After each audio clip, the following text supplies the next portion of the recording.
আসসালামু আলাইকুম। আপনারা দেখছেন PFC টেলিভিশন।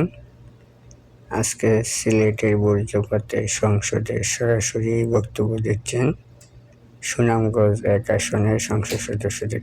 নিহত হয়েছে ওইটা একটু বলিয়েন আর কি পাশে। এই বজ্রপাতে একই দিনে কিন্তু কালকে। ধন্যবাদ মাননীয় স্পিকার। গতকালকে আমাদের সারা বাংলাদেশে 12 জন বজ্রপাতে নিহত হয়েছে। এর মধ্যে মাননীয় স্পিকার আপনার এখানে 2 জন, আমার আসনে 4 জন। মাননীয় স্পিকার ধর্মপাশা আপনার একদম পার্শ্ববর্তী উপজেলা, ওইখানে 2 জন, আমার জামালগঞ্জে 1 জন এবং তাহিরপুরে 1 জন।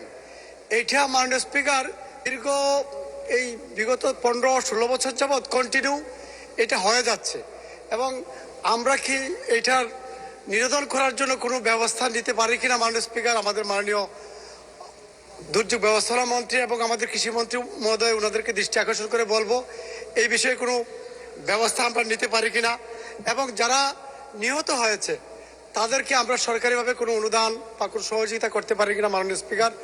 আরেকটা বিষয় হচ্ছে এটা কন্টিনিউ হয়ে যাচ্ছে আমার এই অঞ্চল, তো আপনার মাননীয় সদস্য আমি বা আমাদের কনস্টিটিউয়েন্টসরাও এফেক্টেড, সো আপনি একটা নোটিশ দেন, যথাযথ প্রক্রিয়ায় মাননীয় মন্ত্রী মহোদয়ের বিষয়ে আমরা এটা দৃষ্টি আকর্ষণ করতে পারবো। একটা নোটিশ প্রদান করুন প্লিজ। যে আমি নোটিশ প্রদান করবো। আর একটা মিনিট কথা বলবো মাননীয় স্পিকার, এইটা তো নোটিশ প্রদান করবো, কিন্তু সাথে সাথে একটা বিষয় যেটা করতে হবে, আমাদের এক একটা হাওর মিনিমাম 10 কিলোমিটার 12 কিলোমিটার এরকম এক প্রান্ত থেকে আরেক প্রান্তে যেতে হয়।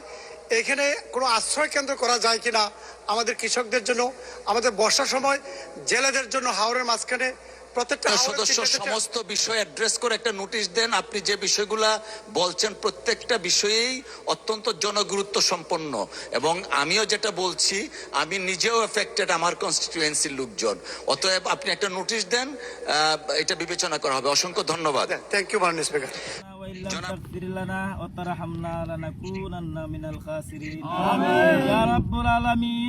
আমরা বৈশাখের মাঝে এসেছি আল্লাহ, তুমি তো আল্লাহ স্বয়ং দেখতেছ কষ্টের মাঝে আল্লাহ ফানির মাঝে দান কাটতেছি গো মাবুদ।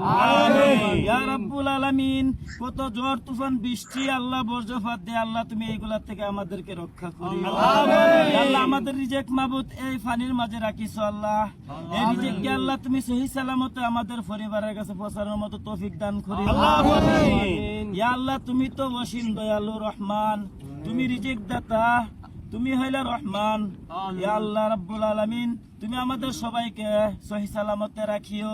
আমিন আমিন ইয়া রাব্বুল আলামিন।